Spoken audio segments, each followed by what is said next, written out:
ನಮಸ್ಕಾರ. ಮುಖ್ಯಾಂಶಗಳು. ಭಾರತ ಡೆನ್ಮಾರ್ಕ್ ನಡುವೆ ಹಸಿರು ಕಾರ್ಯತಂತ್ರ ಒಡಂಬಡಿಕೆ, ಪುನರ್ ಬಳಕೆ ವಲಯಕ್ಕೆ ಆದ್ಯತೆ, ಪ್ರಧಾನಿ ನರೇಂದ್ರ ಮೋದಿ. ಕರಾವಳಿ ಭದ್ರತೆಗೆ ಸರ್ಕಾರದ ಆದ್ಯತೆ, ಸಾಗರ ವಲಯದ ಪ್ರಾದೇಶಿಕ ಸಹಕಾರ ವಿಸ್ತರಣೆ, ರಾಜನಾಥ್ ಸಿಂಗ್. ಮುಖ್ಯಮಂತ್ರಿ ಬಸವರಾಜ ಬೊಮ್ಮಾಯಿ ದೆಹಲಿ ಭೇಟಿ, ರಾಜ್ಯಕ್ಕೆ ಅಗತ್ಯ ಕಲ್ಲಿದ್ದಲು ಪೂರೈಸಲು ಕೇಂದ್ರ ಸಚಿವ ಪ್ರಹ್ಲಾದ್ ಜೋಶಿ ಅವರಿಗೆ ಮನವಿ. ಏಕ ಬಳಕೆ ಪ್ಲಾಸ್ಟಿಕ್ ನಿಯಂತ್ರಣಕ್ಕೆ ಕ್ರಮ, ಸ್ವಚ್ಛ ಭಾರತ ಅಭಿಯಾನದಡಿ ಸಮರ್ಪಕ ತ್ಯಾಜ್ಯ ನಿರ್ವಹಣೆಗೆ ಆದ್ಯತೆ, ಅನುರಾಗ್ ಸಿಂಗ್ ಠಾಕೂರ್. ವಾರ್ತೆಗಳ ವಿವರ. 3 ದಿನಗಳ ಭಾರತ ಭೇಟಿಗಾಗಿ ಆಗಮಿಸಿರುವ ಡೆನ್ಮಾರ್ಕ್ ಪ್ರಧಾನಿ ಮೆಟ್ಟೆ ಫ್ರೆಡರಿಕ್ಸನ್ ಅವರು ಪ್ರಧಾನಿ ನರೇಂದ್ರ ಮೋದಿ ಅವರೊಂದಿಗೆ ದ್ವಿಪಕ್ಷೀಯ ಮಾತುಕತೆ ನಡೆಸಿದರು.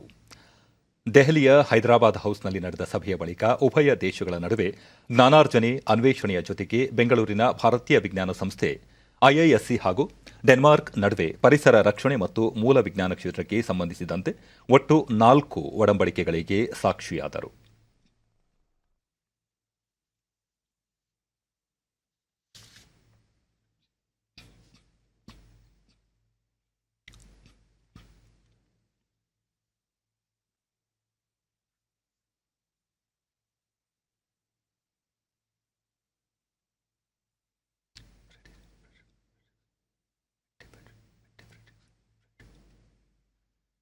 ಬಳಿಕ ಪ್ರಧಾನಿ ನರೇಂದ್ರ ಮೋದಿ ಹವಾಮಾನ ಬದಲಾವಣೆಯ ಸವಾಲುಗಳನ್ನು ಎದುರಿಸುವ ನಿಟ್ಟಿನಲ್ಲಿ ಉಭಯ ದೇಶಗಳ ನಡುವೆ ಚರ್ಚೆ ನಡೆಸಲಾಗಿದೆ. ಇಂಧನ, ಆಹಾರ ಸಂಸ್ಕರಣೆ, ಯಂತ್ರೋಪಕರಣ, ಕೈಗಾರಿಕೆ ಸೇರಿದಂತೆ ಇನ್ನಿತರೆ ಕ್ಷೇತ್ರಗಳಲ್ಲಿ ಭಾರತದೊಂದಿಗೆ ಕಾರ್ಯನಿರ್ವಹಣೆ ಮಾಡುತ್ತದೆ. ಮೇಕ್ ಇನ್ ಇಂಡಿಯಾವನ್ನು ಜಾಗತಿಕ ಮಟ್ಟಕ್ಕೆ ಕೊಂಡೊಯ್ಯುವಲ್ಲಿ ಡೆನ್ಮಾರ್ಕ್ ತನ್ನದೇ ಆದ ಕೊಡುಗೆ ನೀಡುತ್ತಿದೆ ಎಂದರು. ಭಾರತ ಆರೋಗ್ಯ ಕ್ಷೇತ್ರದಲ್ಲಿ ತನ್ನದೇ ಆದ ಹೆಗ್ಗುರುತು ಪಡೆಯುತ್ತಿದೆ. ಕೃಷಿ, ತಂತ್ರಜ್ಞಾನ, ಆಹಾರ ಭದ್ರತೆ, ಆಹಾರ ಸಂಸ್ಕರಣೆ ಸೇರಿ ಇನ್ನಿತರೆ ಕ್ಷೇತ್ರಗಳಲ್ಲಿ ಅಭಿವೃದ್ಧಿ ಹೊಂದಲು ಡೆನ್ಮಾರ್ಕ್ನೊಂದಿಗೆ ಮುಂದುವರಿಯಲು ಬದ್ಧರಾಗಿದ್ದೇವೆ ಎಂದರು. हमने अपनी वर्चुअल समिट में भारत और डेनमार्क के बीच ग्रीन स्ट्रेटेजिक पार्टनरशिप स्थापित करने का ऐतिहासिक निर्णय लिया था. यह हम दोनों देशों की दूरगामी सोच और पर्यावरण के प्रति सम्मान का प्रतीक है.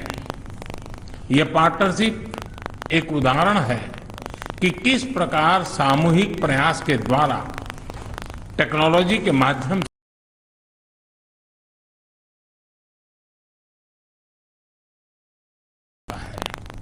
आज हमने इस साझेदारी के अंतर्गत हुई प्रगति को रिव्यू भी किया और आने वाले समय में क्लाइमेट चेंज के विषय पर सहयोग बढ़ाने के लिए अपनी प्रतिबद्धता को भी दोहराया.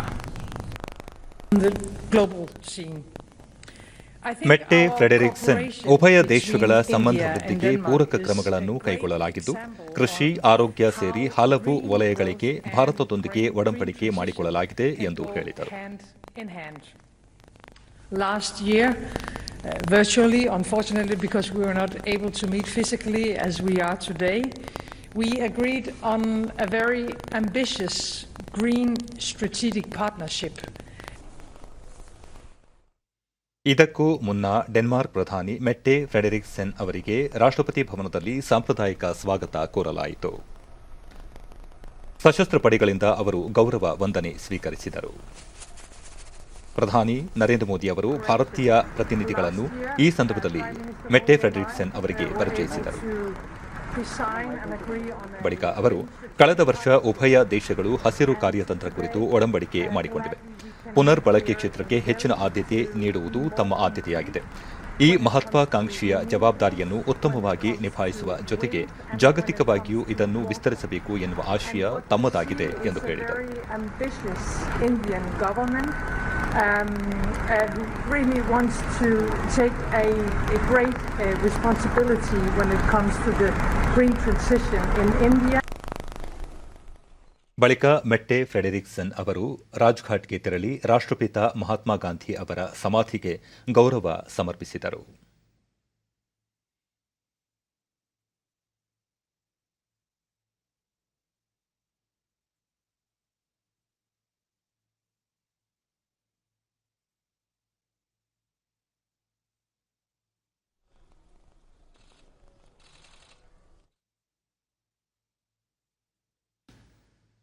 ಈ ಸಂದರ್ಭದಲ್ಲಿ ಫ್ರೆಡೆರಿಕ್ ಅವರಿಗೆ ಗಾಂಧೀಜಿ ಕುರಿತ ಪುಸ್ತಕ ಹಾಗೂ ಪುತ್ಥಳಿಯನ್ನು ನೀಡಿ ಗೌರವಿಸಲಾಯಿತು. ಕರಾವಳಿ ಭದ್ರತಾ ವಲಯದಲ್ಲಿ ಭಾರತ ಪ್ರಬಲ ರಾಷ್ಟವಾಗಿ ಹೊರ ಹೊಮ್ಮುತ್ತಿದೆ ಎಂದು ರಕ್ಷಣಾ ಸಚಿವ ರಾಜನಾಥ್ ಸಿಂಗ್ ಹೇಳಿದ್ದಾರೆ. ದೆಹಲಿಯಲ್ಲಿ ಇಂದು ಭಾರತೀಯ ಕರಾವಳಿ ರಕ್ಷಣಾ ಸಂಸ್ಥೆಯ ಸಮಾರಂಭದಲ್ಲಿ ವಿವಿಧ ಸೇವಾ ಪದಕಗಳನ್ನು ನೀಡಿ ಗೌರವಿಸಿದರು. अपना सफर शुरू करने वाले भारतीय तटरक्षक बल के पास आज 150 जहाज, 66 विमान हैं और ये दुनिया की सबसे बेहतरीन समुद्री सेनाओं में से एक है और अपना महत्वपूर्ण स्थान बना चुकी है.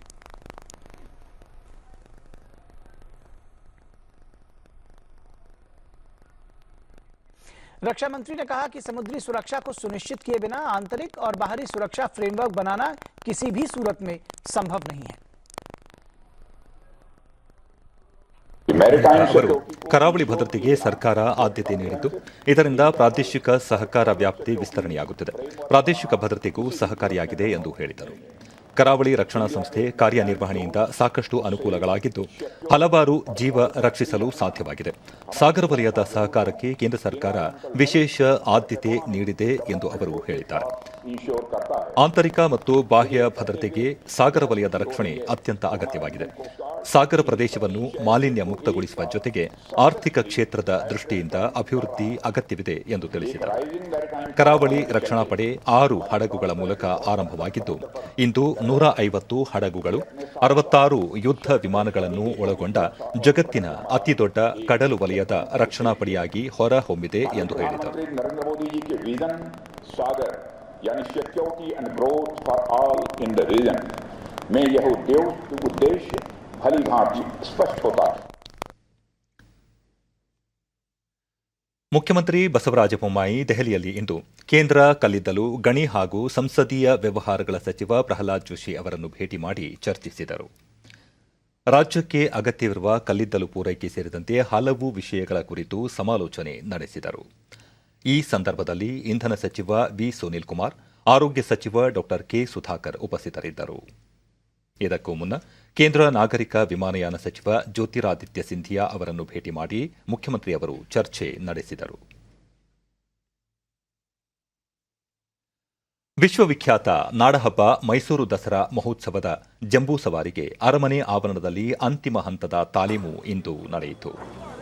ಜಂಬೂ ಸವಾರಿಗೆ ಕೆಲವೇ ದಿನಗಳು ಬಾಕಿ ಇದ್ದು, ಚಿನ್ನದ ಅಂಬಾರಿ ಹೊರುವ ಅಭಿಮನ್ಯು ಸೇರಿದಂತೆ 8 ಆನೆಗಳ ತಂಡ ಮಂಗಳವಾದ್ಯಗಳೊಂದಿಗೆ ತಾಲೀಮು ನಡೆಸಿದವು. ಇದೇ ಸಂದರ್ಭದಲ್ಲಿ 3ನೇ ದಿನದ ಪೂಜಾ ವಿಧಿವಿಧಾನಗಳಲ್ಲಿ ಧನಂಜಯ ಹಾಗೂ ಅಶ್ವತ್ಥಾಮ ಆನೆಗಳು ಅರಮನೆ ಪೂಜೆಯಲ್ಲಿ ಪಾಲ್ಗೊಂಡವು.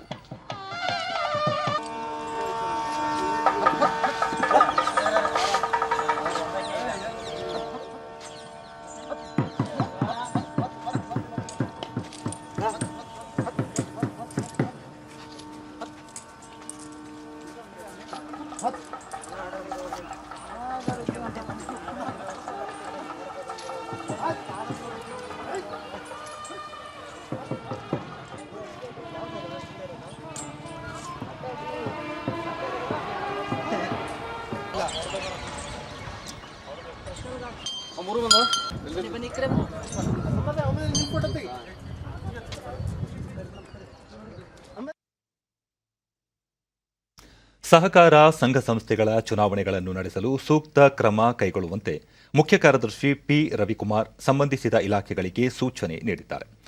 ಸಹಕಾರ ಸಂಘಗಳು, ನೋಂದಾಯಿತ ಸೊಸೈಟಿಗಳು, ಸಂಘ ಸಂಸ್ಥೆಗಳ ಕಾರ್ಯಕಾರಿ ಮಂಡಳಿ ಇಲ್ಲವೇ ನಿರ್ದೇಶಿತ ಮಂಡಳಿಗಳ ಚುನಾವಣೆಗಳನ್ನು ನಡೆಸುವ ಸಂಬಂಧ ಈ ತಿಂಗಳ ಮೊದಲ ವಾರದಲ್ಲಿ ನಡೆದ ಸಭೆಯಲ್ಲಿ ತೀರ್ಮಾನಿಸಲಾಗಿದ್ದು, ಅದರಂತೆ ಸೂಕ್ತ ಕ್ರಮ ಕೈಗೊಳ್ಳುವಂತೆ ಅವರು ತಿಳಿಸಿದ್ದಾರೆ. ರಾಯಚೂರಿನಲ್ಲಿ ವಿವಿಧ ವಸತಿ ಶಾಲೆಗಳು, ವಿದ್ಯಾರ್ಥಿ ನಿಲಯಗಳು ಹಾಗೂ ವಾಲ್ಮೀಕಿ ಭವನದ ಕಟ್ಟಡಗಳನ್ನು ಸಾರಿಗೆ ಹಾಗೂ ಪರಿಶಿಷ್ಟ ವರ್ಗಗಳ ಕಲ್ಯಾಣ ಸಚಿವ ಬಿ ಶ್ರೀರಾಮುಲು ನಿನ್ನೆ ಉದ್ಘಾಟಿಸಿದರು. ಕಾರ್ಯಕ್ರಮದಲ್ಲಿ ಸ್ಥಳೀಯ ಜನಪ್ರತಿನಿಧಿಗಳು ಉಪಸ್ಥಿತರಿದ್ದರು. ಇದೇ ವೇಳೆ ಮಹಿಳಾ ಸ್ವಸಹಾಯ ಸಂಘಗಳಿಗೆ ಚೆಕ್ ವಿತರಣೆ ಮಾಡಿ ಮಾತನಾಡಿದ ಸಚಿವ ಬಿ ಶ್ರೀರಾಮುಲು, ಪರಿಶಿಷ್ಟ ಪಂಗಡದ ಸರ್ವಾಂಗೀಣ ಅಭಿವೃದ್ಧಿಯ ಕಾಳಜಿಯಿಂದ ಶಿಕ್ಷಣ ಕ್ಷೇತ್ರಕ್ಕೆ ಪ್ರಥಮ ಆದ್ಯತೆ ನೀಡಲಾಗಿದೆ. ಉತ್ತಮ ಆರೋಗ್ಯ, ಗುಣಮಟ್ಟದ ಶಿಕ್ಷಣ ಹಾಗೂ ಉದ್ಯೋಗ ಕಲ್ಪಿಸುವ ಮೂಲಕ ಪರಿಶಿಷ್ಟ ಇವರು ಅಭಿವೃದ್ಧಿ ಹೊಂದಲು ನೆರವು ನೀಡಲಾಗುವುದು ಎಂದು ತಿಳಿಸಿದರು. ಯಾಕಂದ್ರೆ ಇವತ್ತು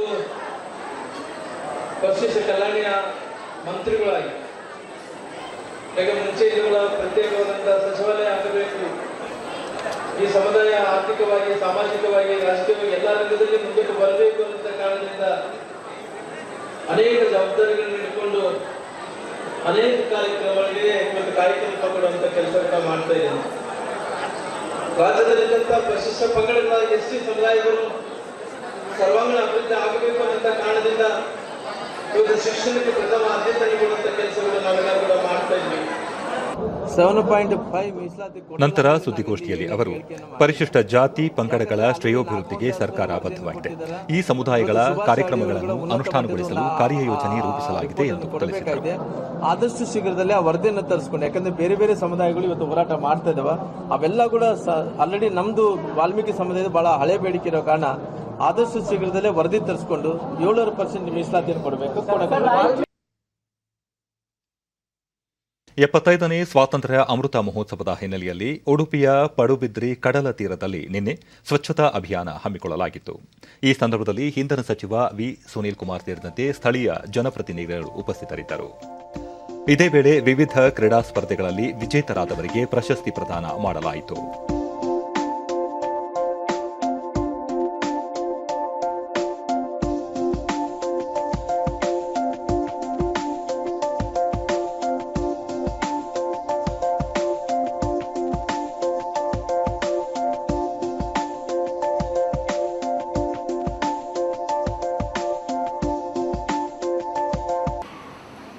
ಬಳಿಕ ಸುನೀಲ್ ಕುಮಾರ್ ಪಡುಬಿದ್ರಿ ಕಡಲ ತೀರ ಬ್ಲೂ ಫ್ಲಾಗ್ ಪಟ್ಟಿಯಲ್ಲಿ ಸೇರ್ಪಡೆಯಾಗಿದ್ದು, ಇದರೊಂದಿಗೆ ರಾಜ್ಯದ 2 ಕಡಲ ತೀರಗಳಿಗೆ ಅಂತಾರಾಷ್ಟ್ರೀಯ ಮನ್ನಣೆ ದೊರೆತಂತಾಗಿದೆ. ಇನ್ನು 16 ಕಡಲ ತೀರಗಳಿಗೆ ಜಾಗತಿಕ ಮನ್ನಣೆ ದೊರಕಿಸುವಂತೆ ಕೇಂದ್ರಕ್ಕೆ ಶಿಫಾರಸು ಮಾಡಲಾಗಿದ್ದು, ಇದರಿಂದ ರಾಜ್ಯದ ಪ್ರವಾಸೋದ್ಯಮ ಕ್ಷೇತ್ರಕ್ಕೆ ಹೆಚ್ಚಿನ ನೆರವು ದೊರೆಯಲಿದೆ ಎಂದು ಮಾಹಿತಿ ನೀಡಿದರು. ಪ್ರವಾಸೋದ್ಯಮದ ಕುರಿತಂತೆ ಕುತೂಹಲ, ಆಸಕ್ತಿ, ಅಧ್ಯಯನ ಇದೆಲ್ಲದೂ ಕೂಡ ಒಂದಕ್ಕೊಂದು ಪೂರಕವಾಗಿ ಪ್ರವಾಸೋದ್ಯಮ ಬೆಳೀತಾ ಹೋಗ್ತದೆ. ಕೆಲವು ಪ್ರವಾಸೋದ್ಯಮದ ಕ್ಷೇತ್ರಗಳು ಮನರಂಜನೆಗೋಸ್ಕರ ಸೀಮಿತ ಆದರೆ, ಕೆಲವು ಪ್ರದೇಶಗಳು ಅಧ್ಯಯನಶೀಲಕ್ಕೋಸ್ಕರ ಪ್ರವಾಸೋದ್ಯಮದ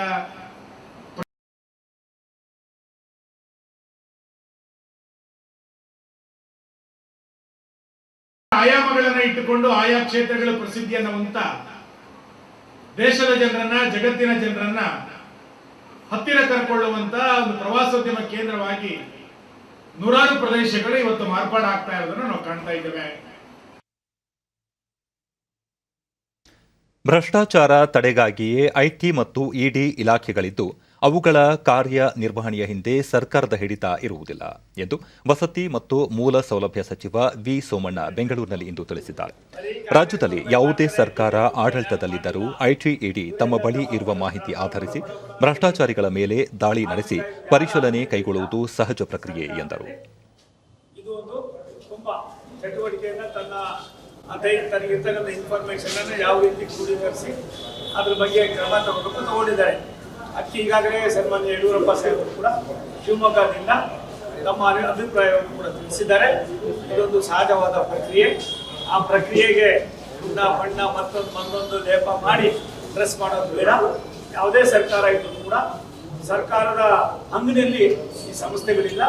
ಈ ಸಂಸ್ಥೆಗಳಿಗೆ ಯಾರು ತಪ್ಪು ಮಾಡ್ತಾರೋ ಅಂತ ಯಾವ ಪಾರ್ಟಿಯವರಾಗಿದ್ರು ಕೂಡ ಎಲ್ಲರಿಗೂ ಕೂಡ ಒಂದೇ ರೀತಿಯಾದ ಸಂದೇಶವನ್ನು ರವಾನೆ ಮಾಡತಕ್ಕಂಥ ಕೆಲಸವನ್ನು ಮಾಡಿದ್ದಾರೆ. ಆದ್ರಿಂದ ಇಂಥ ಭ್ರಷ್ಟಾಚಾರಗಳನ್ನ ತಡೆಗಟ್ಟತಕ್ಕಂಥದಕ್ಕೇನೆ ಐಟಿ ಇಲಾಖೆ ಇರೋದು, ಇಡಿ ಇಲಾಖೆ ಇರೋದು. ಇದನ್ನ ಚುರುಕುಗೊಳಿಸ್ತಕ್ಕಂಥ ಕೆಲಸವನ್ನ ಯಾವ ಸರ್ಕಾರ ಇರ್ತದೋ ಆ ಸರ್ಕಾರ ಇವತ್ತು ನಮ್ಮ ಸನ್ಮಾನ್ಯ ಪ್ರಧಾನಮಂತ್ರಿ ನರೇಂದ್ರ ಮೋದಿ ಅವರ ನೇತೃತ್ವದ ಸರ್ಕಾರ ಯಾವುದೇ ಮುಲಾಜಿಗೆ, ಯಾವುದೇ ಒಬ್ಬ ವ್ಯಕ್ತಿಗೆ ಅದಲ್ಲ. ಇದು ತಪ್ಪು ಮಾಡಿದವರು ತಪ್ಪೇ. ಉಪರಾಷ್ಟ್ರಪತಿ ಎಂ ವೆಂಕಯ್ಯ ನಾಯ್ಡು ಅವರಿಂದು ಅರುಣಾಚಲ ಪ್ರದೇಶ ವಿಧಾನಸಭೆಯಲ್ಲಿ ವಿಶೇಷ ಭಾಷಣ ಮಾಡಿದರು. ಅಭಿವೃದ್ಧಿ, ಕಲೆ ಮತ್ತು ಸಾಂಸ್ಕೃತಿಕ ಕ್ಷೇತ್ರದಲ್ಲಿ ಶ್ರೀಮಂತಿಕೆಯನ್ನು ಮೆರೆಯುವ ಮೂಲಕ ಅರುಣಾಚಲ ಪ್ರದೇಶ ದೇಶವನ್ನು ಆಕರ್ಷಿಸುತ್ತಿದೆ ಎಂದರು. ಅರುಣಾಚಲ ಪ್ರದೇಶ ಜಾಗತಿಕ ಮಟ್ಟದ ಪ್ರವಾಸೋದ್ಯಮ ತಾಣವಾಗಿ ಹೊರಹೊಮ್ಮಿದೆ. ಈ ರಾಜ್ಯವು ದೇಶ ವಿದೇಶಗಳ ಪ್ರವಾಸಿಗರನ್ನು ಆಕರ್ಷಿಸುವ ಮೂಲಕ ಪ್ರವಾಸೋದ್ಯಮ ಅಭಿವೃದ್ಧಿಗೆ ಆದ್ಯತೆ ನೀಡಿದೆ. ಇದು ಸಾಂಸ್ಕೃತಿಕವಾಗಿ ಶ್ರೀಮಂತವಾಗಿರುವ ರಾಜ್ಯವಾಗಿದ್ದು ಕಳೆದ ಹಲವು ವರ್ಷಗಳಿಂದ ಅಭಿವೃದ್ಧಿಯ ಪಥದಲ್ಲಿ ಸಾಗುತ್ತಿದೆ. ರಾಜ್ಯದ ಜನತೆ ಸಾಮಾಜಿಕ ಆರ್ಥಿಕವಾಗಿ ಬೆಳವಣಿಗೆ ಹೊಂದಲು ಪ್ರವಾಸೋದ್ಯಮ ಸಹಕಾರಿಯಾಗಲಿದೆ ಎಂದು ತಿಳಿಸಿದರು. ಇತ್ತೀಚಿನ ವರ್ಷಗಳಲ್ಲಿ ಅರುಣಾಚಲ ಪ್ರದೇಶ ಸೇರಿದಂತೆ ಈಶಾನ್ಯ ರಾಜ್ಯಗಳು ಪರಿಣಾಮಕಾರಿಯಾಗಿ ಅಭಿವೃದ್ಧಿ ಹೊಂದುತ್ತಿರುವುದು ಆಶಾದಾಯಕ ಬೆಳವಣಿಗೆಯಾಗಿದೆ ಎಂದು ಹೇಳಿದರು. Arunachal is a partner in the development of the country. I appreciate the sincere effort you all have been making to build on your inherent strength. You can contribute to nation building like no other state can. You have the potential to become the fruit basket of India due to its natural resources and endowments. It can become a global tourism destination because of its enhancing landscape. It can become a sustainable powerhouse of country of its 58,000 megawatt hydropower potential is utilized. You also have a fascinating mosaic of ethnic cultural traditions that you have carefully preserved over the years. You have excellent sports persons and mountaineers like Anshu Janswangpa, the world's first woman to scale Mount Everest twice in 5 days. And as I read in the newspapers yesterday that your team has won the National Kabaddi Championship. This augurs very well. I do hope that the state government continues to promote sports by creating infrastructure and encouraging youth to excel in sports. This morning, I had an opportunity to play badminton with the children of this state. Amazing skills and dynamism exhibited by those children. I was so impressed by that. This impressive building signifies the progress. Swachh Bharat ಅಭಿಯಾನದಡಿ 75 lakh kilo plastic ತ್ಯಾಜ್ಯವನ್ನು ಸಂಗ್ರಹಿಸಿದ್ದು, ಅಭಿಯಾನದ ಯಶಸ್ಸಿಗೆ ಜನರ ಸಹಭಾಗಿತ್ವ ಅಗತ್ಯ ಎಂದು ಕೇಂದ್ರ ವಾರ್ತಾ ಮತ್ತು ಪ್ರಸಾರ ಖಾತೆ ಸಚಿವ ಅನುರಾಗ್ ಸಿಂಗ್ ಠಾಕೂರ್ ಹೇಳಿದ್ದಾರೆ. ಚಂಡೀಗಢದಲ್ಲಿ ಸ್ವಚ್ಛತಾ ಅಭಿಯಾನದಲ್ಲಿ ಪಾಲ್ಗೊಂಡ ಅವರು, ಸ್ವಚ್ಛ ಭಾರತ ಕಾರ್ಯಕ್ರಮ ದೇಶದಲ್ಲಿ ಜನಜಾಗೃತಿ ಮೂಡಿಸಿ ಜನರನ್ನು ಒಟ್ಟುಗೂಡಿಸುವ ಉದ್ದೇಶ ಹೊಂದಿದ್ದು, ಏಕ ಬಳಕೆಯ ಪ್ಲಾಸ್ಟಿಕ್ ನಿಯಂತ್ರಣದಲ್ಲಿ ಜನತೆ ಸಕ್ರಿಯವಾಗಿ ಭಾಗವಹಿಸಬೇಕು ಎಂದು ಮನವಿ ಮಾಡಿದ್ದಾರೆ. ಸ್ವಚ್ಛತಾ ಅಭಿಯಾನದಡಿ ರಾಜ್ಯ ಎನ್ಎಸ್ಎಸ್ ಘಟಕ ತ್ಯಾಜ್ಯ ವಿಂಗಡಣೆ ಕುರಿತು ಚಿತ್ರಿಸಿರುವ ಕಿರುಚಿತ್ರಕ್ಕೆ ಕೇಂದ್ರ ಯೋಜನಾ ಖಾತೆ ಸಚಿವ ರಾವ್ ಇಂದ್ರಜಿತ್ ಸಿಂಗ್ ಶ್ಲಾಘನೆ ವ್ಯಕ್ತಪಡಿಸಿದ್ದಾರೆ. ಸಾಮಾಜಿಕ ಜಾಲತಾಣದಲ್ಲಿ ಕಸ ವಿಂಗಡಣೆ ಕುರಿತು ಈ ಕಿರುಚಿತ್ರ ಹೆಚ್ಚಿನ ಅರಿವು ಮೂಡಿಸುವ ಆಶಯವನ್ನು ಹೊಂದಿದೆ.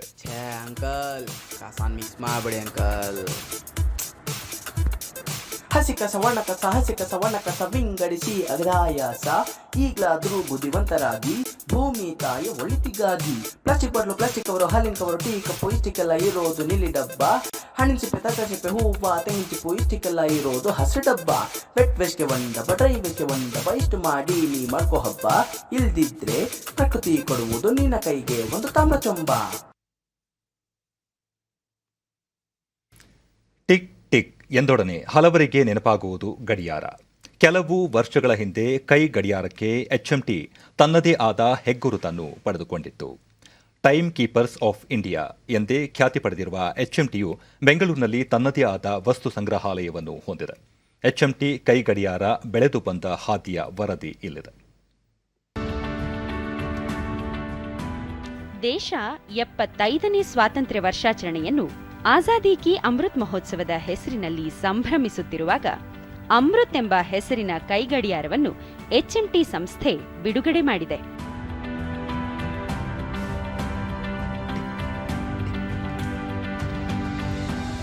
ಬೆಂಗಳೂರಿನ ಜಾಲಹಳ್ಳಿಯಲ್ಲಿರುವ HMT ವಸ್ತು ಸಂಗ್ರಹಾಲಯ ಭಾರತದ ಹೆಮ್ಮೆಯ ಕಾರ್ಖಾನೆಗಳಲ್ಲಿ ಒಂದಾಗಿದ್ದ HMTಯ ಯಶೋಗಾಥೆಯನ್ನು ಸಾರುತ್ತದೆ.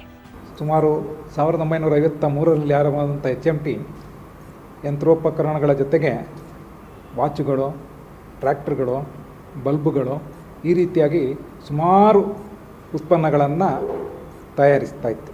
ಮುಖ್ಯವಾಗಿ HMT ಎಲ್ಲರ ಮನೆಗೆ ಮುಟ್ಟಿತ್ತು ಅಂತಂದರೆ ಅದು ವಾಚುಗಳಿಂದ ಅಂತ ಹೇಳಿದ್ರೆ ತಪ್ಪಾಗಲಿಕ್ಕಿಲ್ಲ. ಈ ಸುಮಾರು ವರ್ಷಗಳಲ್ಲಿ ಸುಮಾರು 11 ಕೋಟಿಗಿಂತಲೂ ಜಾಸ್ತಿ ಗ್ರಾಹಕರು HMTಯ ವಾಚುಗಳನ್ನು ಕಟ್ಟಿಕೊಂಡಿದ್ದಾರೆ. ಅದರಿಂದಾಗಿ ಎಲ್ಲರಿಗೂ HMT ಅಂದರೆ ಏನು ಅಂತ ಗೊತ್ತಿದೆ. ಏನೇನು ವಾಚುಗಳನ್ನು ತಯಾರು ಮಾಡಿದ್ದೇವೆ ಎಲ್ಲದರದ್ದು ಒಂದಾದರೂ ಒಂದು ಮಾದರಿಯನ್ನು ಇಲ್ಲಿ ತಂದಿಡಬೇಕು ಅಂತ ಹೇಳಿ, ಹಾಗೆ ಇಲ್ಲಿ ಸುಮಾರು 2000 HMT ವಾಚುಗಳ ವಿಭಿನ್ನ ಮಾದರಿಗಳ ಪ್ರದರ್ಶನಕ್ಕೆ ಇಟ್ಟಿದ್ದೇವೆ. 2019ರಲ್ಲಿ HMT ಹಿರಿಯ ಅಧಿಕಾರಿಗಳು ವಾಸಿಸುತ್ತಿದ್ದ ಬಂಗಲೆಯನ್ನು ಈ ವಸ್ತು ಸಂಗ್ರಹಾಲಯವಾಗಿ ಮಾರ್ಪಡಿಸಲಾಗಿದೆ.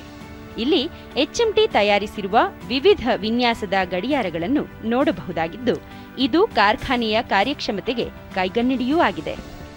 1953ರಲ್ಲಿ ಅಂದಿನ ಪ್ರಧಾನಿ ಪಂಡಿತ್ ಜವಾಹರಲಾಲ್ ನೆಹರು ಮತ್ತು ಮೈಸೂರು ಮಹಾರಾಜ ಜಯಚಾಮರಾಜ ಒಡೆಯರಿಂದ ಉದ್ಘಾಟನೆಯಾದ HMT ಕೈಗಡಿಯಾರ ತಯಾರಿಕೆಯಲ್ಲಿ ಉಚ್ಛ್ರಾಯ ಸ್ಥಿತಿ ತಲುಪಿ ಮನೆ ಮಾತಾಗಿತ್ತು. 20ನೇ ಶತಮಾನದಲ್ಲಿ HMT ವಾಚ್ ಧರಿಸುವುದು ಗೌರವದ ಸಂಕೇತವೂ ಆಗಿತ್ತು ಎಂದರೆ ಅದರ ಮೌಲ್ಯದ ಪರಿಚಯವಾಗುತ್ತದೆ. ಬೇಸಿಕಲಿ ಇದು ಬಂದ್ಬಿಟ್ಟು ಸಿಲ್ವರ್ ಮೆಟೀರಿಯಲಿಂದ ಮಾಡಿರೋ ಕೇಸಸ್ಸು, ಅದರ ಮೇಲೆ ಗೋಲ್ಡ್ ಪ್ಲೇಟಿಂಗು, ಆಮೇಲೆ ಕಾಸ್ಟ್ಲಿ ಸ್ಟೋನ್ಸ್ ಫಿಕ್ಸ್ ಮಾಡಿರ್ತೀವಿ. ಸೊ ಅದನ್ನು ಜೆಮ್ ಸೀರೀಸ್ ವಾಚ್ ಅಂತೀವಿ. ಈಗೆಲ್ಲ ಡಿಜಿಟಲ್ ವಾಚುಗಳಿವೆ, ಬ್ಯಾಟರಿ ಸೆಲ್ ಚಾಲಿತ ಕೈಗಡಿಯಾರಗಳೂ ಬಂದಿವೆ. ಹಿಂದೆ ಗಡಿಯಾರಗಳಿಗೆ ನಿತ್ಯ ಕೀ ಕೊಡಬೇಕಿತ್ತು, ಇಲ್ಲವಾದ್ರೆ ಕೈಗಡಿಯಾರ ನಿಂತು ಹೋಗುತ್ತಿತ್ತು. ಹೀಗಾಗಿ ಸ್ವಯಂ ಕೀ ಕೊಡುವ ಆಟೋಮ್ಯಾಟಿಕ್ ಗಡಿಯಾರಗಳ ಆವಿಷ್ಕಾರವೂ ಆಗಿತ್ತು. ಈ ವಸ್ತು ಸಂಗ್ರಹಾಲಯದಲ್ಲಿ ಕೀ ಕೊಡುವ, ಕೀ ಕೊಡದೆಯೂ ನಡೆಯುವ, ಸ್ಟೀಲ್ ಚೈನ್ ಇರುವ, ಚರ್ಮದ ಬೆಲ್ಟ್ ಇರುವ, ಬಂಗಾರದ ವರ್ಣದ ವಾಚುಗಳು, ಹೀಗೆ 100 ಬಗೆಯ ಕೈಗಡಿಯಾರಗಳು ನೋಡಲು ಸಿಗುತ್ತವೆ. ಇವು ಕೈಗಡಿಯಾರ ನಡೆದು ಬಂದ ಹಾದಿಯನ್ನೂ ವಿವರಿಸುತ್ತವೆ. ಅಪರೂಪದ ಗಡಿಯಾರಗಳು ಮತ್ತು ಮಹಾತ್ಮ ಗಾಂಧೀಜಿ ಬಳಸುತ್ತಿದ್ದ ಮಾದರಿಯ ಗಡಿಯಾರಗಳು, 4 ಮುಳ್ಳು ಇರುವ ಕೈಗಡಿಯಾರವೂ ಇಲ್ಲಿದೆ. HMT ಕೋಟ್ಯಂತರ ವಾಚ್ ತಯಾರಿಸಿದ್ದು 2000 ಇಸ್ವಿಯಲ್ಲಿ ತಾನು ತಯಾರಿಸಿದ ಕೈಗಡಿಯಾರದ ಸಂಖ್ಯೆ 10 ಕೋಟಿ ತಲುಪಿದಾಗ ಆ 10ನೇ ಕೋಟಿಯ ವಾಚನ್ನು ಅಂದಿನ ಪ್ರಧಾನಮಂತ್ರಿ ಅಟಲ್ ಬಿಹಾರಿ ವಾಜಪೇಯಿ ಅವರಿಗೆ ಅರ್ಪಿಸಲಾಯಿತು. ವಾಜಪೇಯಿ ಅವರಿಗೆ ಸಮರ್ಪಿಸಿದ ವಾಚ್ ಮಾದರಿಯನ್ನು ವಸ್ತು ಸಂಗ್ರಹಾಲಯದಲ್ಲಿ ಇಡಲಾಗಿದೆ. ಅದಕ್ಕೆ ಮುಂಚೆ ಒಂದು 75th ಮಿಲಿಯನ್ ವಾಚ್ ಕೂಡ ರಿಲೀಸ್ ಮಾಡಿದ್ವಿ 1992ಅಲ್ಲಿ. ಈ 2 ವಾಚದ ಫೋಟೋಗಳು ಇಲ್ಲಿ ನೋಡ್ಬೋದು. ಮತ್ತು ನಮ್ಮ ಗಾಂಧಿಯವರೆಲ್ಲ ವಾಚನ್ನು ಯೂಸ್ ಮಾಡ್ತಾಯಿದ್ರು, ಎಲ್ರಿಗೂ ಗೊತ್ತಿರ್ಬೋದು. ಅದು ಪಾಕೆಟ್ ವಾಚ್ ಅಂತೀವಿ. ಅವ್ರು ಯಾವತ್ತೂ ಅವ್ರ ಬಟ್ಟೆಯಲ್ಲಿ, ಅಂದರೆ ಅವ್ರ ಪಂಚೆಯಲ್ಲಿ ಅದನ್ನು ಕಟ್ಕೊಂಡಿರ್ತಾರೆ. ಆ ಥರ ಮಾಡಲು ವಾಚಲ್ಲಿ ಪಾಕೆಟ್ ವಾಚ್ ಅಂತ ಮಾಡಿದ್ದೀವಿ ಇದನ್ನು. ಇನ್ನೊಂದು ಸ್ಪೆಷಲ್ ವಾಚು ನರ್ಸ್ ವಾಚ್ ಅಂತೀವಿ. ಜನರಲ್ಲಾಗಿ ನರ್ಸ್ಗಳು ಏನು ಮಾಡ್ತಾರೆ ಅಂದರೆ ಅವ್ರ ಕೈಯಲ್ಲಿ ಟ್ರೇ ಇರುತ್ತೆ, ಟ್ರೇಯಲ್ಲಿ ಇಂಜೆಕ್ಷನ್ನು, ಸಿರಿಂಜಿಗಳು, ಆಮೇಲೆ ಟೆಸ್ಟಿಂಗ್ ಎಕ್ವಿಪ್ಮೆಂಟ್ಸ್ ಎಲ್ಲ ಇಟ್ಕೊಂಡಿರ್ತಾರೆ. ಆ ಟೈಮಲ್ಲಿ ಅವರು ಗಡಿಯಾರ ನೋಡೋಕ್ಕಾಗಲ್ಲ, ಟೈಮ್ ಎಷ್ಟೊಂದು ಗೊತ್ತಾಗಲ್ಲ ಅವರಿಗೆ. ಅವರು ಪಾಕೆಟಲ್ಲೇ ಆ ವಾಚನ್ನು ಹ್ಯಾಂಗ್ ಮಾಡಿಕೊಂಡು ತಲೆ ಮಾತ್ರ ಬಗ್ಸ್ಬಿಟ್ಟು ಅವ್ರು ಟೈಮನ್ನು ಕೈಯನ್ನು ಟಚ್ ಮಾಡೋ ಟೈಮ್ ನೋಡ್ಬೋದು. ಆ ಥರ ವಾಚನ್ನು ಸ್ಪೆಷಲಾಗಿ ಮಾಡಿದ್ವಿ.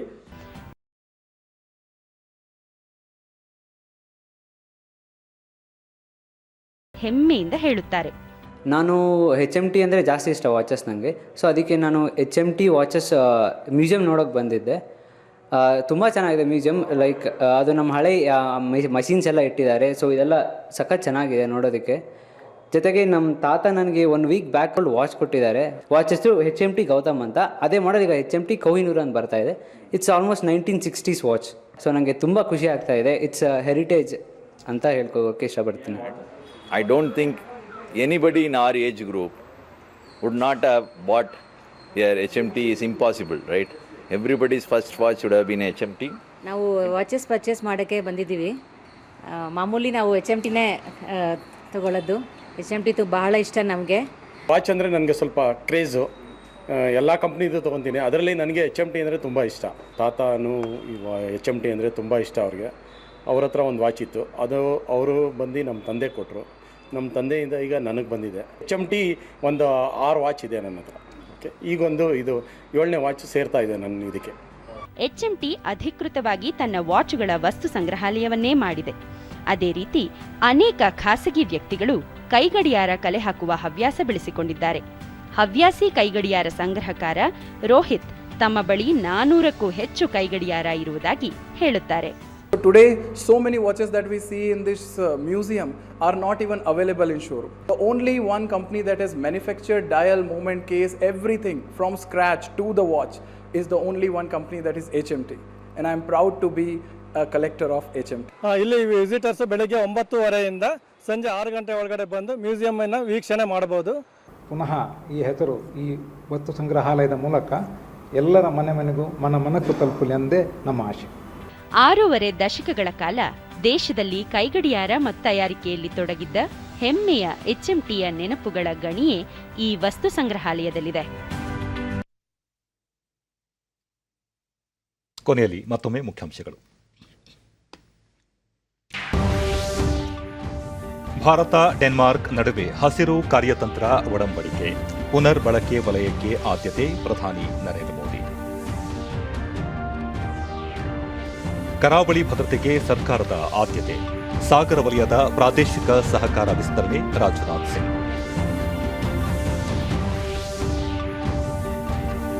ಮುಖ್ಯಮಂತ್ರಿ ಬಸವರಾಜ ಬೊಮ್ಮಾಯಿ ದೆಹಲಿ ಭೇಟಿ, ರಾಜ್ಯಕ್ಕೆ ಅಗತ್ಯ ಕಲ್ಲಿದ್ದಲು ಪೂರೈಸಲು ಕೇಂದ್ರ ಸಚಿವ ಪ್ರಹ್ಲಾದ್ ಜೋಶಿ ಅವರಿಗೆ ಮನವಿ. ಏಕ ಬಳಕೆ ಪ್ಲಾಸ್ಟಿಕ್ ನಿಯಂತ್ರಣಕ್ಕೆ ಕ್ರಮ, ಸ್ವಚ್ಛ ಭಾರತ ಅಭಿಯಾನದಡಿ ಸಮರ್ಪಕ ತ್ಯಾಜ್ಯ ನಿರ್ವಹಣೆಗೆ ಆದ್ಯತೆ, ಅನುರಾಗ್ ಸಿಂಗ್ ಠಾಕೂರ್. ನಮ್ಮ ವಾರ್ತಾ ಪ್ರಸಾರವನ್ನು ನೀವು ಡಿಡಿ ಚಂದನ ನ್ಯೂಸ್ ಯೂಟ್ಯೂಬ್ ಚಾನೆಲ್ನಲ್ಲೂ ವೀಕ್ಷಿಸಬಹುದು. ವೀಕ್ಷಕರೇ, ವ್ಯಕ್ತಿಗತ ಅಂತರ ಕಾಪಾಡಿಕೊಳ್ಳುವುದರೊಂದಿಗೆ ನೀವು ಸುರಕ್ಷಿತವಾಗಿರಿ, ನಿಮ್ಮವರನ್ನು ಸುರಕ್ಷಿತವಾಗಿ ಇರಿಸಿ. ನೈರ್ಮಲ್ಯಕ್ಕೆ ಆದ್ಯತೆ ನೀಡುವುದರ ಜೊತೆಗೆ ಕೋವಿಡ್-19 ಮಾರ್ಗಸೂಚಿಗಳನ್ನು ತಪ್ಪದೇ ಪಾಲಿಸಿ. ನಮ್ಮ ಮುಂದಿನ ವಾರ್ತಾ ಪ್ರಸಾರ ಸಂಜೆ 7 ಗಂಟೆಗೆ. ನಮಸ್ಕಾರ.